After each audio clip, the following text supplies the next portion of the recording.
ఎంపీలు ఎవరి గ్రూప్ వాళ్ళ దానిలాగా ఉన్నారు అనేది ఏం గ్రూప్ ఉన్న 8 మంది ఎంపీలు నా 8 మంది ఎమ్మెల్యేలకు ఏం గ్రూప్ పెడతారు మేడం? ఎంపీలు ఏం గ్రూప్? ఎంపీ నేషనల్ గవర్నమెంట్ పక్కన పెట్టండి, నేషనల్ పార్టీ. ఇక్కడ ఏ గ్రూప్ ఎక్కడిది?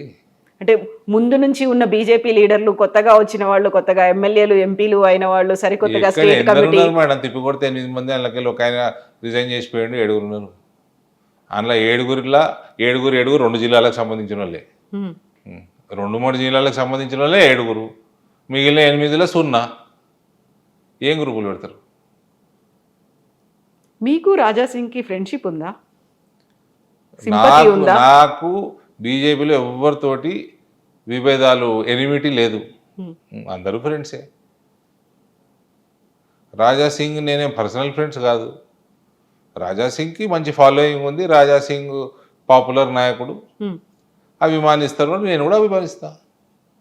కాకపోతే ఆయన మళ్ళీ బీజేపీలోకి వస్తాడు, రావాలి అన్నట్టుగా మీరు మాట్లాడడం, ఆయనకి బ్యాక్ సపోర్ట్ లాగా ఆయన రిజైన్ చేసిపోయిండండి.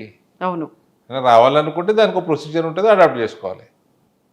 ఆయన వస్తే బాగుంటుంది అనే ఒక ఆలోచన కూడా ఎవరు వచ్చినా బాగానే ఉంటుందండి. ఎవరైనా పార్టీ జాయిన్ అయితే మంచిదే కదా. కాకపోతే ఉన్నప్పుడు ఆయన లేవనెత్తినటువంటి కొన్ని ప్రశ్నలు ఉన్నాయి కదా. ఎవరైతే సంస్థాగతంగా కింది స్థాయి నుంచి ఉన్నారో కార్యకర్తల్ని బీజేపీ పట్టించుకోలేదు, అందువల్ల ఇన్ని రకాల గ్రూపులు వచ్చాయి అనే మాట. మళ్ళా మేడం, ఆయన అన్న మాట నేను చెప్తున్నాను, రాజాసింగ్ అన్న మాట అన్నాడు. ఆయన కాన్స్టిట్యున్సీలో నేను కూడా చూసిన, ఆయన కాన్స్టిట్యున్సీలో నుంచి రిప్రజెంటేషన్ సరిగ్గా లేదు. నా కాన్స్టిట్యున్సీ కూడా లేదు. నా దగ్గర వచ్చిన ఓట్లకి, నా దగ్గర వచ్చిన సీట్లకి తగినట్టు రిప్రజెంటేషన్ లేదు స్టేట్ కమిటీలో. నేను కూడా చెప్తున్నా. సికింద్రాబాద్ నుంచి మ్యాక్సిమం ఉన్నది, భువనగిరి నుంచి ఉన్నాయి, తర్వాత ఈ నుంచి 10 మంది ఉన్నారు, ఆ నుంచి 4 ఉన్నారు, మల్కాజ్గిరి నుంచి 4 ఉన్నారు. కానీ ఓట్లు మా దగ్గర ఎక్కువ వచ్చినాయి. అది పెద్ద దాన్ని ఇష్యూ చేయాల్సిన అవసరం ఏముంది? కాకుండా చిన్న అసంతృప్తి ఉంటుంది కదా. ఉంటుంది, మా కార్యకర్తల కోసం ఉంటుంది. అడుగుతాము, కొట్లాడతాము, విత్ ఇన్ ద పార్టీ కొట్లాడతాము.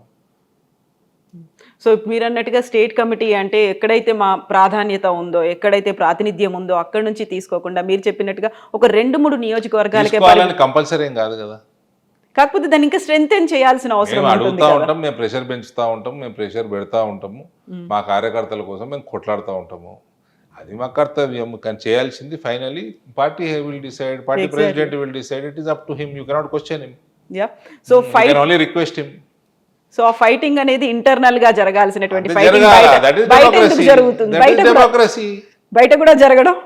ఇప్పుడు నేను మీతో మాట్లాడుతున్నా, ఇది బయట మాట్లాడినట్టు, కానీ మాట్లాడే పద్ధతిలో డిఫరెన్స్ ఉండాలి. Exactly. I will fight with Ramchandra Rao for my karyakartas. I am telling you, he will see this. So will other leaders. But nothing wrong. But finally, whatever he does, I will abide by it. కాకుండా కొంచెం ఉంటుంది కదా, తీసుకోవాల్సి ఉండే మన కార్యకర్తలకు బాగుంటుందండి, చాలా ఉంటుంది. కార్యకర్తలకు కూడా చెప్పాల్సి ఉంటుంది కదా. చెప్పాలి కదా. ఇప్పుడు మీతో మాట్లాడుతుంటే కార్యకర్తలు వింటారు కదా. అవును, మా కోసం మా అన్న మాట్లాడుతున్నారు. బట్ ఆ ఫీల్ కంటే కూడా ఒక ప్రాతినిధ్యం ఉంది, మేము కూడా ప్రాధాన్యత వహిస్తున్నాము అనే ఒక ఫీల్ ఉంటుంది కదా. 100% ఉంటుంది, బాధాప్తు ఉంటుంది. మేము పార్టీని పెంచుతున్నాము, మా దగ్గర పార్టీ బలంగా ఉన్నది, మాకు ఇయ్యాలా అని మేము గట్టిగా అడుగుతాము. ఇవ్వకపోతే ఇంకా కాస్త గట్టిగా అడుగుతారా, సైలెంట్ అవుతారా? పోయి చెప్పుకుంటాము, మొర పెట్టుకుంటాము. మీకు ఎలాగో ఢిల్లీలో యాక్సెస్ చాలా ఎక్కువ ఉంది, ఎంపీ కాబట్టి మీరు అక్కడే ఉంటారు, కేంద్ర నాయకత్వం. Continuous fight. సో ఇప్పుడు రాష్ట్రంలో స్టేట్ కమిటీలో మీ వాళ్ళు లేరు, అక్కడ సెంట్రల్ లో చెప్పుకోవచ్చు. పూర్తిగా లేరని కాదు, మా దగ్గర చాలా తక్కువ 2 ఉన్నారు. ఒక మోర్చా అధ్యక్షుడు ఉన్నాడు, నేషనల్ స్టేట్ సెక్రటరీ ఉన్నారు, ఇంకా కొన్ని పోస్టులు వచ్చేటివి ఉన్నాయి, అందులో ఉంటారు. సో ఉంటారు, లేరని కాదు. ఇట్లాంటివి చూసినప్పుడు సడన్ గా మీరేంద్ర భయ్ నాకు అక్కడ పైన తెలుసు, అందరూ నేను రెగ్యులర్ గా అక్కడే ఉంటా నేను అనేది, అట్లాంటిది ఉండదా? అట్లేం లేదండి. ఎందుకు రామచంద్రరావు గారిని అడుగుతాం మేము. ఆయన తెలియనోడా? ఆయనకి నాకు సాన్నిహిత్యం లేదా? సాన్నిహిత్యం ఉన్న చోట ఇంకా ఎక్కువ గట్టిగా అడుగుతాం. కాకపోతే ఇవి లోపల అడుగుతున్న వాటికంటే కూడా బయట వినిపిస్తున్న మాటలే ఎక్కువ ఉన్నాయి, బయట మాట్లాడుతున్న మాటలే ఎక్కువ ఉన్నాయి, గ్రూపులు అనేవి ఎక్కువ ఉన్నాయి అనేది మీకు కిషన్ రెడ్డి గారికి కూడా పడట్లేదు అనేటువంటి మాట.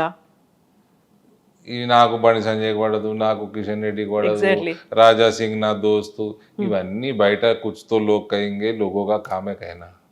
వింటాయి రాజకీయం అండి. This is a public platform.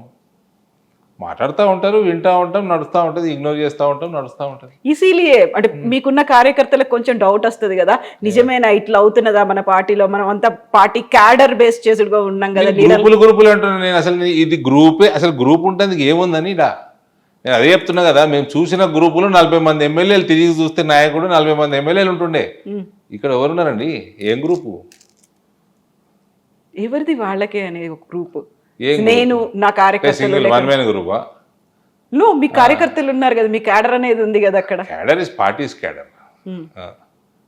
నేను ఒకసారి ఇట్లనే ఒక ఇంటర్వ్యూలో చెప్పిన, కార్యకర్త అనేవాడు బీజేపీ తోటే ఉంటాడు. అవును, కార్యకర్త, బీజేపీ కార్యకర్త కాషాయం కింద పనిచేస్తాడు, భరతమాతకి సేవ చేస్తాడు, కమలం పువ్వుకి ఓటేస్తాడు, ఓటేపిస్తాడు. వేరే పార్టీలలో ఫాలోవర్లు ఉంటారు, నాయకుడు పోతే వీళ్ళు వెళ్ళిపోతారు, భారతీయ జనతా పార్టీలో పోరు. కాకపోతే రాజాసింగ్ అన్నమాట, ఆయన అధ్యక్షుడు కావాలనుకున్నప్పుడు, ఆయన అప్లై చేసుకోవడానికి వెళ్ళినప్పుడు కూడా ఆయనకి ఎవరు మద్దతు ఇవ్వడానికి కూడా రానివ్వకుండా చేశారు అనే మాటతో 8 మంది ఎమ్మెల్యేలు, 8 మంది ఎంపీలు వచ్చిందల్లా కూడా కార్యకర్తల వల్లే, మీరు చేస్తున్నటువంటి నిర్ణయాలు కార్యకర్తల మనోభావాలకి వ్యతిరేకంగా ఉన్నాయి అనేటువంటి ఒక మాట అన్నారు. That is his personal experience. How can I comment on this? What do you feel అనేది?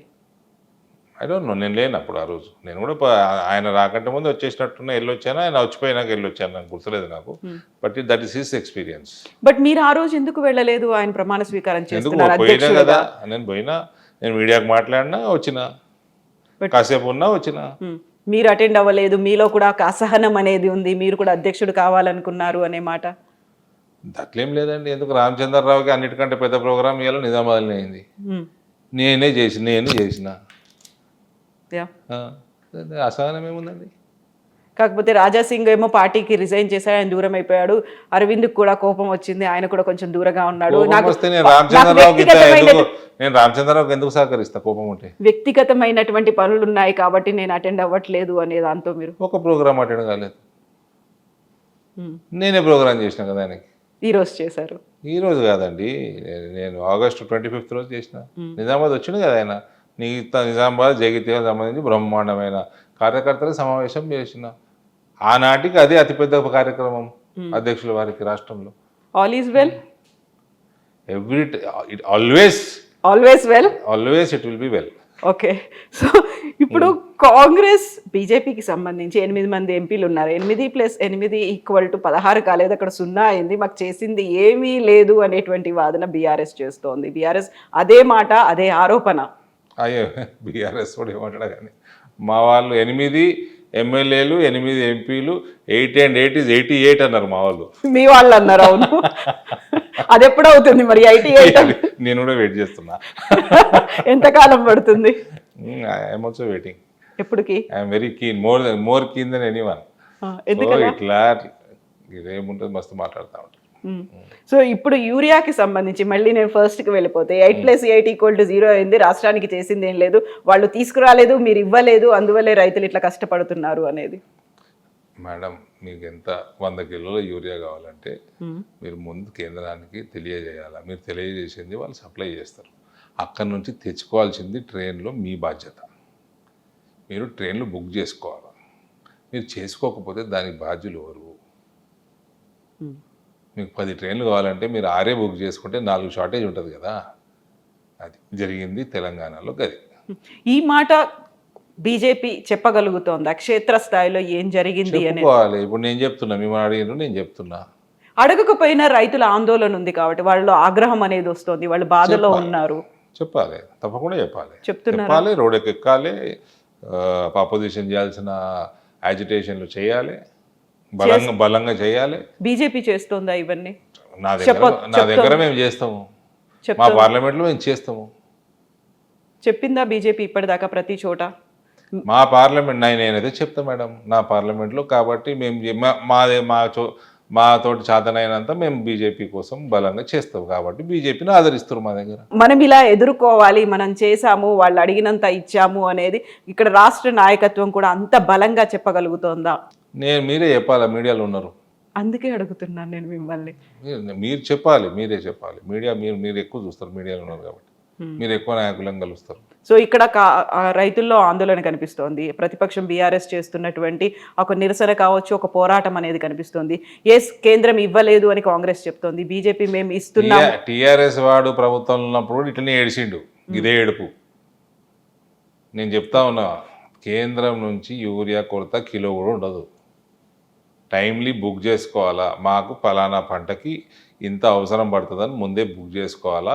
అది ఇక్కడికి తెచ్చుకోవడానికి లాజిస్టిక్స్ అంతా మీరు ముందే ప్లాన్ చేసుకోవాలా. దానికి కట్టాల్సిన రైల్వేస్కి డబ్బులు కట్టాలా, తెచ్చుకోవాలా. ఇది రాష్ట్ర ప్రభుత్వం పని చేసుకోలేదు కాబట్టి కేంద్రం మీద బురద తలుతున్నారు. ఇప్పటికి కూడా ఎంత యూరియా కావాలని ఇస్తుంది కేంద్రం. అయితే ఇందువల్లే మాకు ఇవ్వలేదు, ఎవరు తెస్తారో వాళ్ళకి మాత్రమే మేము ఓటేస్తామని వైస్ ప్రెసిడెంట్ ఎన్నికల్లో కూడా బీఆర్ఎస్ పార్టిసిపేట్ చేయలేదు. 4 ఎంపీలు ఉన్నారు కదండి. అట్లా కాదు, నాకు నవ్వు వచ్చింది. ఎందుకు? తెలుగువాడు నిలబడ్డాడు. నువ్వు అపోజిషన్ పార్టీయా, నువ్వు ఏంది? నువ్వు ఎన్డీఏనా, నువ్వు యూపీఏనా, నువ్వు థర్డ్ ఫ్రంటా, నువ్వేంది? బీఆర్ఎస్ అసలు వాళ్ళకి ఎంపీలు లోక్సభలో అయితే 0, రాజ్యసభలో 2-3 నలుగురు ఉన్నారు. ఇంకా అబ్బో. సో ఆ 4 ఓటు కావాలి. మీరు ఎటు, మీ వర్గం ఏంది? ఎన్డీఏ, యూపీఏ ఆర్ తెలంగాణ రైతుల పక్షం అన్నారు. తెలంగాణ ఆయన నిలబడ్డాడు, మరి వేసుకోవచ్చు కదా ఎటు. తెలంగాణ ఆయన నిలబడ్డాడు అంటే అమిత్ షా ఒక మాట అన్నారు, ఆయన ప్రో నక్సల్ వాది అనేది, నక్సల్ సానుభూతి. మాకు వ్యతిరేకస్తుల మీద మేము మస్తు మాట్లాడతామండి, మాకు అపోజిషన్ నిలబడుతున్న వాళ్ళు. అసలు నువ్వు ఎటు side? What do you feel? మన అమిత్ షా చెప్పినటువంటి మాటలు అది నిజమే అంటారా? ప్రో నక్సల్ వాదో లేకపోతే ఆయన Naxal? I don't no. Sudarshan Reddy గారు ప్రీవియస్ బ్యాక్గ్రౌండ్ నాకు తెలియదండి. ఓకే. నేను ఎన్డీఏ, నేను బీజేపీ, మా క్యాండిడేట్ మేము ఓటేసుకొని వచ్చినాము, గెలిపించుకున్నారు. మంచి అతను, మా భావాజాలాలు ఉన్న అతను, గెలిపించుకున్నాము, వచ్చినాము. సుదర్శన్ రెడ్డి గారు ఇక్కడ judge, supreme court judge, respectable figure అన్నట్టు మాకు ఐడియా ఉంది. ఆయన చిన్నతనము, ఆయన ఐడియాలజీ ఏందో అంత డీటెయిల్గా మేము పోలేదు. మీరు పోలేదా? బీజేపీ నేనైతే పోలేదు. మీరు పర్సనల్ గా పోలేదు. అయితే అదే సుదర్శన్ రెడ్డికి తెలంగాణ జాగృతి తరఫున మేము మద్దతు ఇస్తున్నాము అనే మాట కవిత కవిత నైతిక మద్దతు తెలుగు వాళ్ళు అన్నారు కాబట్టి కరెక్ట్. అది సరిపోదా? లిక్కర్ స్కాములు చేసిన వాళ్ళే నైతిక మద్దతు ఇవ్వాలి. ఆ స్కామ్ అంతా మీరు చేసిందే, మీరు కావాలని పెట్టించిందే. అయినామా? మేము కొనుక్కుంది అయినామా అంతగానం లిక్కర్? మేడం మీరు చేయించిందే కావాలని. సిబిఐ వాళ్ళకి కనబడది, ఈడీ వాళ్ళకి తెలియదు. రాజకీయంగా కక్షపూరితంగా కుట్ర చేసి అనవసరమైనటువంటి దాంట్లో ఇరికించారు. అదే టైంలో పార్టీని హస్తగతం చేసుకోవాలనేటువంటి కూడా ఉంది బీజేపీకి. కాదా ఇవన్నీ? మా హస్తగతం టీఆర్ఎస్ ఎట్లా నాకు తెలియదు, కానీ బీజేపీలో మాత్రం రాదు. ఇప్పుడు బీఆర్ఎస్ నుంచి గతంలో వచ్చిన వాళ్ళు చాలామంది, తన పేర్లు చెప్పిన దాంట్లో మెజారిటీ బీజేపీలోకే వచ్చారు. వాళ్ళందరూ బయటికి రావడానికి లేకుంటే బీజేపీలో చేరడానికి కూడా కారణం అందులో ఉన్నటువంటి కొంతమంది పర్సన్స్ అనే మాట. చేరుంటారు. కాంగ్రెస్లో కూడా మస్తు మంది ఉన్నారు టీఆర్ఎస్ వాళ్ళు. మీకు ఇంద్రకరణ్ రెడ్డి, తెలుగుదేశం నుంచి ఆయన ఎర్రబల్లి దయాకర్ రావు, అలా సగం మంత్రివర్గం కాంగ్రెస్కి వెళ్ళి వచ్చిన వాళ్ళే ఉండే. కాంగ్రెస్లో ఉన్న వాళ్ళని కూడా కేసీఆర్ మేనేజ్ చేసిండు 2018లో, గట్లనే గెలిచిండు ఆయన. కాంగ్రెస్ అయితే టీఆర్ఎస్ జాయిన్గా అయ్యిండొచ్చు, లేదా కాంగ్రెస్లో ఉన్నా కూడా మేనేజ్ చేసుకున్నాడు ఆయన. చాలామంది ఉన్నారట టీఆర్ఎస్లో. ఇప్పుడు పార్టీ ఫిరాయింపులకు సంబంధించి ఈ కేసు ఏమవుతుంది అనుకుంటున్నారు మీరు? ఆ 10 స్థానాలు మేము ఫిరాయించలేదని రాసిస్తున్నారు కదా వాళ్ళు. కండువాలు కాదా అవి? ఏది ఇప్పుడు అట్లా 2014లో ఫిరాయించిండ్రు, 18లో ఫిరాయించిండ్రు, 23లో ఫిరాయించిండ్రు. ఎప్పుడైనా ఏమైనా అయిందా అండి? నేను ఒకటే అడుగుతున్నా. ఆ వేములవాడలో ఆయన ఉండే ఎమ్మెల్యే చెన్నమనేని రమేష్, ఆయన అసలు ఇండియన్ సిటిజనే కదా, ఆయన ఎన్ని రోజులు ఉండే ఎమ్మెల్యేగా? అట్లుంటుందా అండి? అట్లుంటుందా? అటు ఉండొచ్చునా? ఏం చర్యలు తీసుకున్నారు? అయింది అలా. చెన్నమనేని ఎట్లా అవుతుంది చెప్పండి? సో ఆయన పౌరసత్వాన్ని రద్దు చేస్తే సరిపోతుందా? ఇప్పుడు సుప్రీంకోర్టు అనేది కూడా అదే కదా, పదవీ కాలం ముగిసిన తర్వాత. చూడండి, ఇట్లా ఏదో ఒక సీటు అంతగా డీప్గా స్టడీ చేసిన కేసు కాదు నేను. ఆయనకి జర్మనీ పాస్పోర్ట్ ఉండే అని విన్నా. అవును, అవునా? అంటే ఇది జర్మన్ సిటిజన్, ఎందుకు కంటిన్యూ కానీ ఇచ్చారు మరి? Who is responsible? కోర్టులో కేసు ఉండేనా? అవును. ఉండే కదా, మరి ఎందుకు డిలే అయింది? అందులో తప్పేవరది అంటారు అలాంటి కేసులు? అదే నేను కూడా మిమ్మల్ని అడుగుతున్నా. సో కోర్టులు డిలే చేస్తున్నాయి, ఒకదాని తర్వాత ఒకటి ఏదైనా వాయిదాలు వేశారు, అక్కడ ఉన్నటువంటి ప్రజలు ఓట్లేశారు, పార్టీ దాంట్లో టికెట్ వాయిదా ఇచ్చింది. వేసేందుకు ఏముందండి? మీకు ఇండియన్ పాస్పోర్ట్ లేదు, మీకు జర్మనీ పాస్పోర్ట్ ఉంది. సో ఇప్పుడు అలాంటి పరిస్థితులనే ఈ 10 అసెంబ్లీ వీళ్ళు స్థానాలు మేము మారలేదు అంటున్నారు పార్టీ. ఏం చేస్తారు మీరు? మారిండు అని ఫోర్స్ చేస్తారా? అదే కదా ఇప్పుడు అవుతోంది, అదే కదా. నాకు తెలిసి అసెంబ్లీలో ఓటు పార్టీ విప్పుకి వ్యతిరేకంగా వేస్తే అప్పుడు మీరు ఏమైనా చర్య తీసుకోగలుగుతారు. ఈయన మారలేదు అంటుండే ఆయన. మీరు ఇప్పుడు మారిందని ఎవరు చెప్పాలి? బీఆర్ఎస్ చెప్తోంది. వాళ్ళు చెప్తే ఏమొస్తుంది? ఇప్పుడు ఇదే అసెంబ్లీ 42% రిజర్వేషన్లు బీసీలకు ఇచ్చింది. అట్లా ముస్లింలకు కూడా ఇచ్చిండ్రు ఇంతకుముందు. నిలబడవు కదండి, రాజ్యాంగ ప్రకారంగా నిలబడదు కదా 50% దాటితే. నువ్వు చిన్నపిల్లగానువా, నేను చిన్నపిల్లగానా? తమిళనాడుకు ఆ ఇష్యూ ఉండే, కోర్టుకు పోయినరు, సుప్రీంకోర్టుకు పోయినరు, తెచ్చుకున్నారు. నువ్వు కూడా తెచ్చుకోయా, రాజకీయాలు ఎందుకు చేస్తున్నావు? నీకు తెలియదా రాజ్యాంగం? నాకు తెలియదా? నువ్వు తుర్కోలను ఎందుకు యాడ్ చేస్తున్నావు అందులో? మేము వ్యతిరేకం, దానికి ఉన్నది కూడా తీసేయాలంటున్నాం మేము. దేనికి వ్యతిరేకం మీరు? మేము రిలీజియస్ రిజర్వేషన్కి వ్యతిరేకం, కాన్స్టిట్యూషన్ కూడా వ్యతిరేకమే. నువ్వు వాళ్ళ అట్లా వ్యతిరేకం అని తీసుకొచ్చి ఉన్న వాళ్ళంతా బీసీలకు ఇచ్చినట్టు ఇచ్చి మొత్తం తుర్కోలకు ఇస్తా అంటే మేము ఎందుకు ఒప్పుకుంటామండి? ఏమవుతుంది ఇప్పుడు ఈ 42% రిజర్వేషన్? అది నిలబడదు కదా, 50% దాటకూడదు కదా. ఏదో పరిగిమాలిన రాజకీయం కోసం ప్రజలకు తెలియదా అండి ఇవన్నీ? ఒక్క సీట్ రాదు కాంగ్రెస్కి. రేపు ఎలక్షన్లు పెట్టుకోవాలంటే నా జాలు ఒక సీట్ రాదు నా జిల్లాలో. కాకపోతే ఇది సాధించిన తర్వాత మాత్రమే మేము స్థానిక సంస్థల ఎన్నికలకు వెళ్తామంటున్నారు కదా వాళ్ళు. ఇది అయిన తర్వాత మాత్రమే అంటే ఆయనకు వెళ్ళే షోకు లేదన్నట్టు, కావాయి వెళ్ళే ధైర్యం లేదన్నట్టు లెక్క. ఎన్నికలు ఇప్పుడు జరగదు, ఏదో సాకు చూపిస్తున్నాడు, ఇది రిజర్వేషన్ సాకు చూపిస్తున్నాడు. ఇట్లా మా డాడీకి పీసీసీ ప్రెసిడెంట్ ఉన్నప్పుడు ఈసారి 50% ఇస్తాం బీసీలకు అంటుండే. ఎక్కడ ఇస్తారండి? ఇయ్యలేదు. నేను మా నాయననే అంటున్నా కదా, ఇయ్యలేకపోయినరు, వివిధ కారణాల వల్ల ఇయ్యలేకపోయినరు. కానీ ఆయన గెలిచిండు ఎలక్షన్లు. ఆయన 2 సార్లు ఉన్నాడు, 2 సార్లు గెలిపించిండు పార్టీని. ఎలక్షన్ అంటే గెలిచే గుర్రాలుకి ప్రాధాన్యత ఇస్తారు. డబ్బున్న వాళ్ళకే గెలిచే గుర్రాలకి కూడా ఉంది కదా ఇంకో ఆస్పెక్ట్. ఏది? డబ్బున్నవా? గెలిచేటోనికి డబ్బు ఉందంటే ఇప్పుడు ఏం చేద్దాం? గుంజుకుందామా? డబ్బున్న వాళ్ళకే గెలుస్తారు. గెలుస్తాడు, డబ్బు లేనోడు గెలుస్తాడు. ప్రజలు ఎవరు ఆశీర్వాదం ఇస్తారు వాళ్ళు గెలుస్తారు. ప్రజలు ఎవరికి ఆశీర్వాదం ఇస్తారో అటువంటి ఐడెంటిఫై చేయటమే ఎలక్షనీరింగ్ యొక్క నాక్. ఇప్పుడు నాన్నని మీరు అట్లా అన్నారు, ఆ తర్వాత నాన్నలేదండి, కాంగ్రెస్ అధ్యక్షుడుగా మేము 50% సీట్లు ఇస్తాము, ఎస్సీ ఎస్టీ రిజర్వేషన్ పోను, మిగిలిన దాంట్లో 50% బీసీలకు ఇస్తాము. ఇవ్వలేకపోయిండు. 40% కాడ ఆగింది, 38 కాడ ఆగింది, 42 కాడ ఆగింది. అట్లా డాడీ ఒక పిసిసి అధ్యక్షుడు అయ్యారు, ఎప్పుడు సీఎం అవ్వాలని అనుకోలేదా? జరగలేదు, ఎందుకని? ఆయన నా జీవిత కోరిక పిసిసి, నా పార్టీకి అధ్యక్షుడు కావాలని ఉండే అని అన్నట్టు నాకు గుర్తు.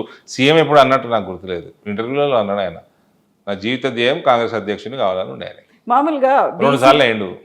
బీసీలను ఆయన సీఎం కాలేదని బాధపడ్డ రోజు ఎప్పుడు నేనైతే చూడలేదు. కాకపోతే ఉన్నటువంటి ఒక అబ్జర్వేషన్ ఏంటంటే బీసీలను ఒక పిసిసి అధ్యక్షుడిగా చేసి పెడతారు, సీఎంలు మాత్రం వేరే అప్పర్ క్యాస్ట్ వాళ్ళే అవుతారు అనేటువంటి ఒక మాట కాంగ్రెస్కి సంబంధించి. మరి దానికి రాహుల్ గాంధీనో సోనియా గాంధీ జవాబు చెప్పాలి, నేను ఎట్లా చెప్తా? What was your observation? మీరేమనుకునే వాళ్ళు ఆ టైంలో? ఎందుకని సీఎం అయితే this observe Google it, Google also gives you the same observation. I'm asking a son, ఒక వాళ్ళ అబ్బాయిని అడుగుతున్నాను నేను. రాజశేఖర్ రెడ్డి బలమైన నాయకుడు ఉండేనండి. Okay, I'm a fan of Rajasekhar Reddy. Though I'm son of D Srinivas, though I'm disciple of D Srinivas, I'm a fan of Rajasekhar Reddy. Okay, so GHMC ఎలక్షన్స్లో ఏమవుతుంది అనుకుంటున్నారు? నేను జాతకం తెలియదు నాకు, చూడాలి. ఇప్పుడు ఎలక్షన్ రావాలి, సర్వేలు చేయాలి, చూస్తే చెప్పు. ఎప్పటికి వస్తాయి అది రేవంత్ చెప్పాలి, నేను ఎట్లా చెప్తా?